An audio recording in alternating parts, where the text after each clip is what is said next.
Hey everybody, hope you all are doing well. So, exams for CMA Inter are approaching and only last 30 days are remaining, right?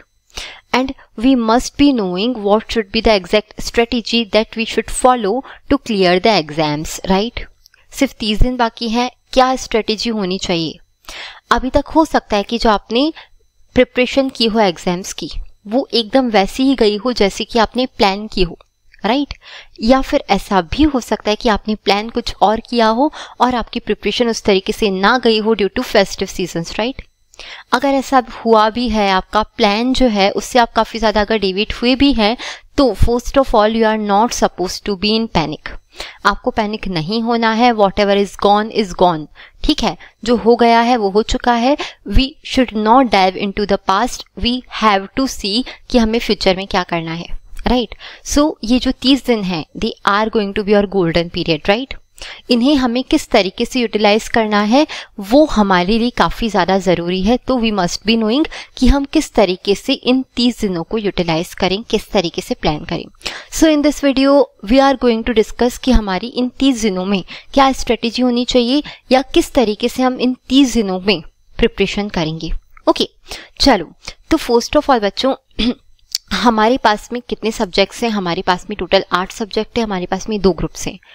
It can be that you would be preparing both the groups together, या फिर आप एक single group को target कर रहे हो. Okay, what ever is be the case, हमें एक बार देखना है कि हमें किस तरीके से प्लान करना है. चाहे आप ग्रुप 1 की कर रहे हो या 2 की कर रहे हो या फिर बोथ ग्रुप्स की कर रहे हो, ठीक है? जो स्ट्रेटेजी है वो ऑलमोस्ट सिमिलर ही रहेगी, ठीक है? तो ग्रुप 1 में आपके कौन कौन से सब्जेक्ट्स होने वाले हैं? पेपर 5 जो है वो होने वाला है आपका बिजनेस लॉ. पेपर 6 जो है financial accounting. Paper 7 DT and IDT. Paper 8 जो है कॉस्ट अकाउंटिंग. ओके, ये ग्रुप 1 के सब्जेक्ट्स हैं. एंड ग्रुप 2 के सब्जेक्ट कौन से? P9 OM NSM. P10 जो है आपका CA, right?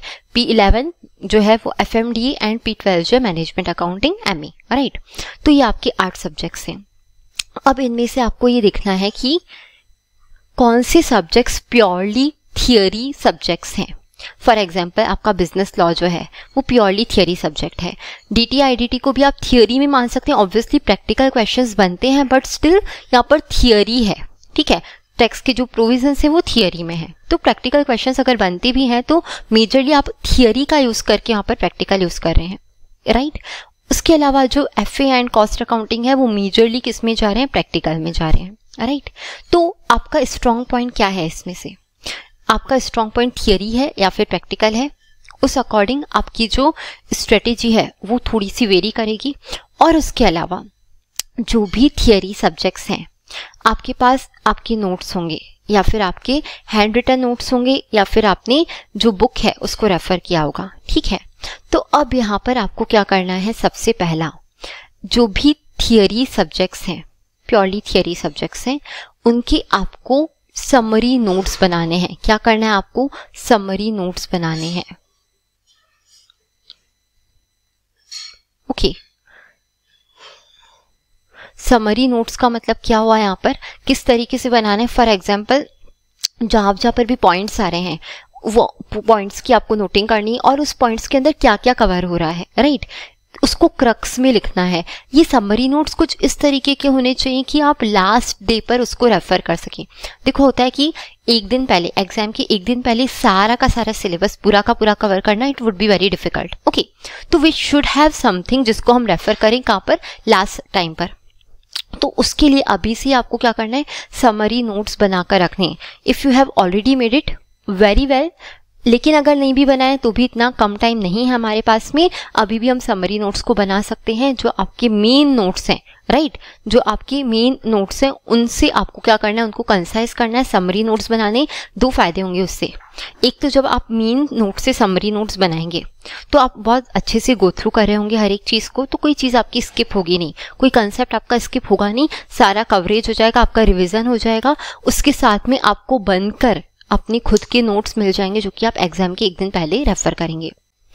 One more important information guys, आपके CMA इंटर की प्रिपरेशन में मदद करने के लिए ग्रूमिंग एजुकेशन अकेडमी लाया है आपके लिए CMA इंटर OTT कोर्स, जहाँ पर 450 रुपीज पर मंथ आपको CMA इंटर ग्रुप 1 अवेलेबल कराया जा रहा है with 6 months validity and unlimited views, unlimited times आप वॉच कर सकते हैं कंटेंट को।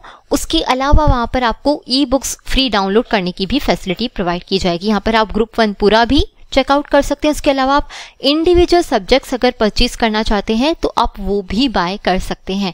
डू चेकआउट द कोर्स, आपके फ्रेंड्स के साथ में शेयर करो। काफ़ी ज़्यादा अफोर्डेबल, काफ़ी ज़्यादा economical and quality conscious manner में ये कंटेंट जो वो डिज़ाइन किया गया है, डेवलप किया गया है। Do check out the course, link आपको मिल जाएगा डिस्क्रिप्शन बॉक्स के अंदर। Alright, and guys, CMA inter taxation and law में रिवीजन में आपकी मदद करने के लिए ग्रूमिंग एजुकेशन अकेडमी लाए है आपके लिए फ्री सेशंस, जो कि ऑर्गेनाइज किए जा रहे हैं, यूट्यूब पर लाइव हो चुके हैं। आपको डिस्क्रिप्शन बॉक्स में लिंक मिल जाएगा। प्लीज़ जुड़िए, ज़रूर जुड़िए इन सेशंस के साथ में, हमारे साथ में अपने दोस्तों को भी जोड़िए। आपको काफ़ी ज़्यादा मदद मिलेगी आपके रिवीजन को कंप्लीट करने के लिए, आपके दिसंबर अटेम्प्ट के लिए। नाउ आपके दिमाग में ये क्वेश्चन बन सकता है कि व्हाट इफ अगर हमें कहीं से समरी नोट्स मिल रहे हो तो, ठीक है, टेलीग्राम से या कहीं और से हमें किसी और के समरी नोट्स मिल रहे हो तो आई वुड सजेस्ट कि डू नॉट रेफर टू दो समरी नोट्स। वाई? बिकॉज हर पर्सन का तरीका चीज़ों को कंसाइज करने का अलग होता है। ओके, उसके अलावा जब हम खुद से खुद के नोट्स बनाते हैं तो हमारा रिटेंशन ऑलरेडी बहुत ज़्यादा हो चुका होता है, Isn't it? तो वहां पर आप जब खुद के समरी नोट्स बनाएंगे तो आपको पता होगा कि मैंने किस चीज को किस वे में समराइज किया है। कोई और पर्सन उसको आपको समराइज करके देगा तो आपको उसको समझने में प्रॉब्लम होगी कि यहाँ पर किस तरीके से यहाँ पर वो जो कंसाइज पार्ट है उसका एक्सप्लेन्ड वर्जन क्या है, राइट? तो यहाँ पर आपको क्या करना है, खुद के समरी नोट्स को ही आप प्रेफर करें। ऑलराइट, उसके अलावा ये हो गया थियरी सब्जेक्ट के लिए। आपको क्या करने हैं, समरी नोट्स जिसे हम LDR, last day revision notes भी कहते हैं, वो बनाएं। प्रैक्टिकल सब्जेक्ट्स में ऑब्वियसली वहाँ पर हमको कंसाइज करने का होता नहीं है, तो यहाँ पर हमें क्या करना है, हमें नॉर्मल जो भी हमारा रेफरेंस मटेरियल है, हमारा मॉड्यूल है, उसके क्वेश्चन आंसर्स को, उसके जो भी प्रैक्टिकल क्वेश्चंस है उन्हें सॉल्व करना है। ओके, तो जो भी आपके यहाँ पर थियरी सब्जेक्ट्स है उनका आप लास्ट डे रिवीजन नोट्स बनाएंगे, राइट? उसके अलावा अपन को यहाँ पर एक और चीज़ पर ध्यान देना है। देखो, बहुत बार ऐसा होता है कि बच्चे 40% जो है, ठीक है, इंडिविजुअल सब्जेक्ट्स में लाकर क्लियर कर लेते हैं। ओके, इंडिविजुअली तो सब्जेक्ट्स को क्लियर कर लेते हैं लेकिन एग्रीगेट में वो रह जाते हैं, राइट? तो हमें यहाँ पर एटलीस्ट 2 सब्जेक्ट्स पर ग्रुप, ओके, एटलीस्ट 2 सब्जेक्ट्स पर ग्रुप में एग्जाम्शन टारगेट करना है। जो भी आपका स्ट्रॉन्ग पार्ट है, यहाँ पर मैंने इसलिए आपको पहले बोला था कि यहाँ पर हमें ये देखना है कि हमारा स्ट्रॉन्ग एरिया कौन सा है, प्रैक्टिकल है या थियरी है, कौन से सब्जेक्ट हमारी स्ट्रेंथ है। ओके, जो सब्जेक्ट आपकी स्ट्रेंथ है दोनों ग्रुप में आपको ओके एटलीस्ट 2 सब्जेक्ट्स में एग्जाम्शंस टारगेट करने हैं। क्यों? सो दैट एक बार आपका इंडिविजुअल सब्जेक्ट में हो जाए तो उसके अलावा एग्रीगेट में आपको क्लियर करना आसानी रहे, ठीक है? तो उन 2 सब्जेक्ट्स पर आप ज्यादा फोकस करेंगे, तो दैट इज वाई यहाँ पर आपको मेंशन करना है आपके खुद के लिए कि आपके कौन से स्ट्रॉन्ग एरिया है। हर ग्रुप में 2 सब्जेक्ट्स को आपको क्या करना है, एग्जाम्शन टारगेट करना है, right? Hope I am very very clear till here. उसके अलावा आपको क्या करना है, टॉपिक वाइज वेटेज देखना है। आपका जो ICMAI स्टडी मटेरियल है उसमें सारे टॉपिक्स का वेटेज दिया हुआ है, राइट?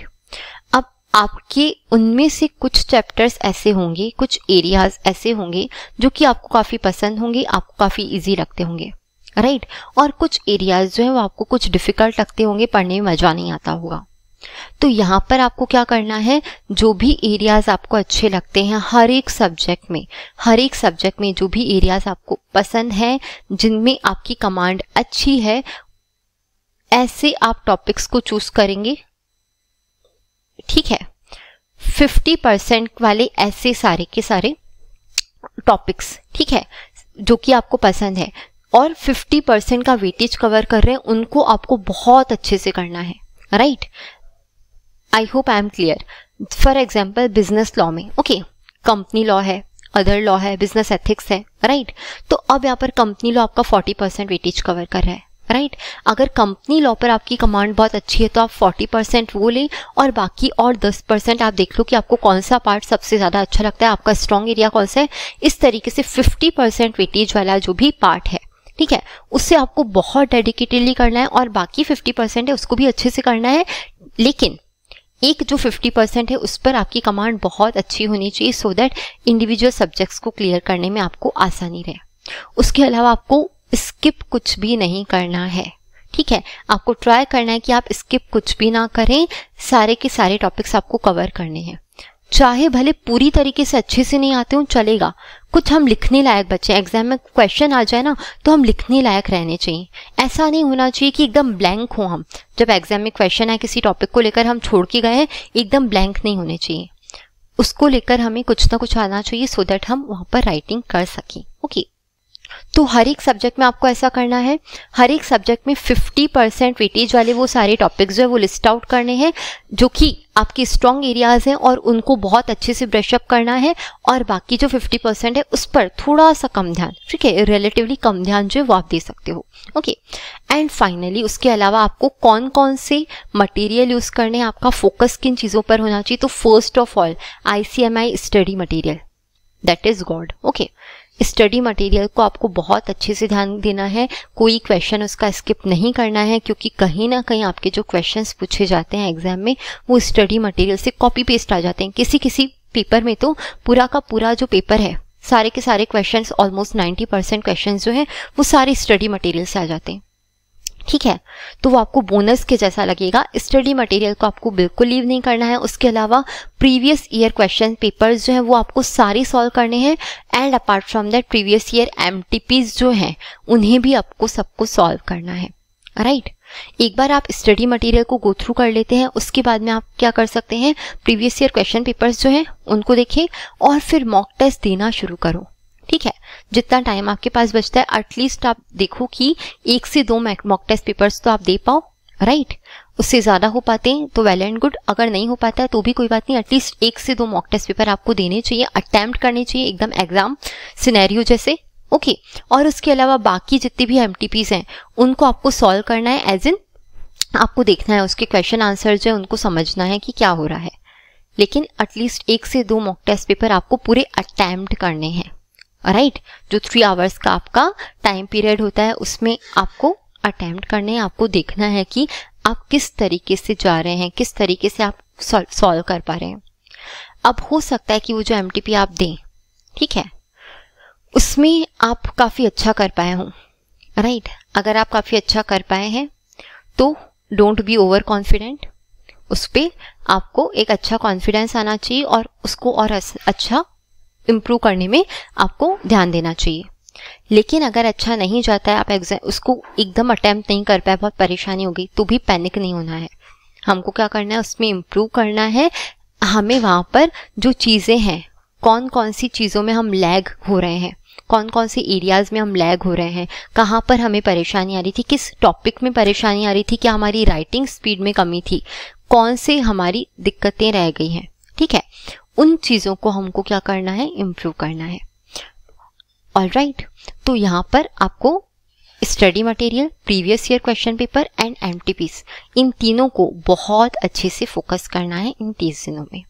गाइज आई होप आपको ये वीडियो यूजफुल लगा होगा, इन्फॉर्मेटिव लगा होगा। अगर आपको ये वीडियो यूजफुल लगा हो, हेल्पफुल लगा हो तो प्लीज़ वीडियो को लाइक कीजिए, अपने दोस्तों के साथ में शेयर कीजिए, क्योंकि अगर आप वीडियो को लाइक करते हैं तो हमें पता चलता है कि आपको किस तरीके का कंटेंट पसंद आ रहा है और अकॉर्डिंगली हमारे कंटेंट को हम और इम्प्रोवाइज कर सकते हैं और ज़्यादा बेटर बना सकते हैं और आपको इसी तरीके से और ज़्यादा यूजफुल कंटेंट प्रोवाइड कर सकते हैं।